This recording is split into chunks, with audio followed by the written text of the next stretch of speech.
চাঁপাইনবাবগঞ্জে দাবদাহে গলে যাচ্ছে সড়কের পিচ, বাড়ছে সড়ক দুর্ঘটনা। বিস্তারিত জানাতে সরাসরি যুক্ত হচ্ছেন সহকর্মী তারেক রহমান। তারেক, সড়ক সংস্কারে সংশ্লিষ্ট কর্তৃপক্ষ কোনো পদক্ষেপ নিচ্ছে কিনা?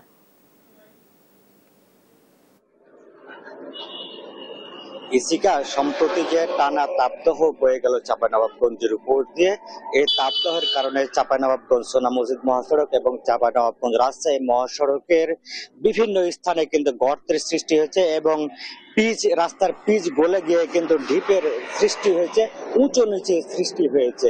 এতে কিন্তু প্রতিনিয়ত ঝুঁকি নিয়ে চলছে বিভিন্ন যানবাহন, বাড়ছে দুর্ঘটনা।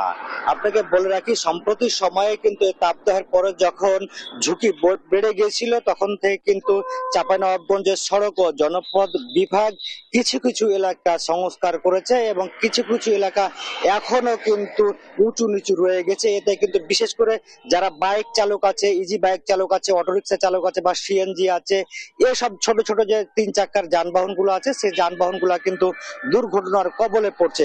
আপনাকে যদি আমি আর একটু জানাই যে চাঁপাইনবাবগঞ্জে যেহেতু স্থল বন্দর আছে, সোনা মসজিদ স্থল বন্দর, এই স্থল বন্দর দিয়ে কিন্তু পণ্য বোঝাই কিন্তু প্রতিদিন 300 থেকে 400 ট্রাক এই সোনা মসজিদ রোড দিয়ে যাতায়াত করে থাকে। এজন্য মূলত কিন্তু এই দুরবস্থার সৃষ্টি হয়েছে।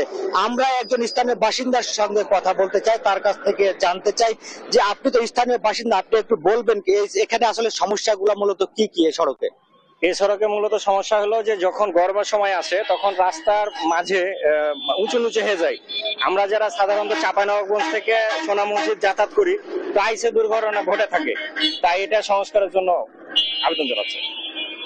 জি, ধন্যবাদ। ইসিকা, আপনি শুনছিলেন কি স্থানীয় একজন বাসিন্দা বলছিলেন যে প্রত্যেক দিনই প্রায় দিনই কিন্তু দুর্ঘটনা ঘটছে, বিশেষ করে রাতের বেলাতে যখন বাইকাররা বা ইজি বাইক বা সিএনজি চালকরা যখন সিএনজি নিয়ে যান, তখন কিন্তু বেশি দুর্ঘটনা ঘটে এবং উল্টে যায়, অনেক যাত্রী আহত এবং নিহতের ঘটনা কিন্তু ঘটে। আমার সঙ্গে কথা হয়েছিল চাঁপাইনবাবগঞ্জ সড়ক ও জনপথ বিভাগের কর্মকর্তাদের সঙ্গে। তারা আমাদেরকে জানিয়েছেন তারা প্রতিনিয়ত চেষ্টা করছেন যে আসলে সড়কটি মেরামত করার জন্য। কিছু কিছু এলাকাতে ইতিমধ্যে মেরামত হয়েছে এবং কিছু কিছু এলাকাতে বাকি রয়েছে, সেগুলো তারা দ্রুত সময়ের মধ্যে মেরামত করে ফেলবেন বলে তারা আমাদেরকে জানিয়েছেন। যে ইসিকা, এই ছিল আমার কাছে চাঁপাইনবাবগঞ্জ থেকে সর্বশেষ পরিস্থিতি। তারেক, অনেক ধন্যবাদ আপনাকে।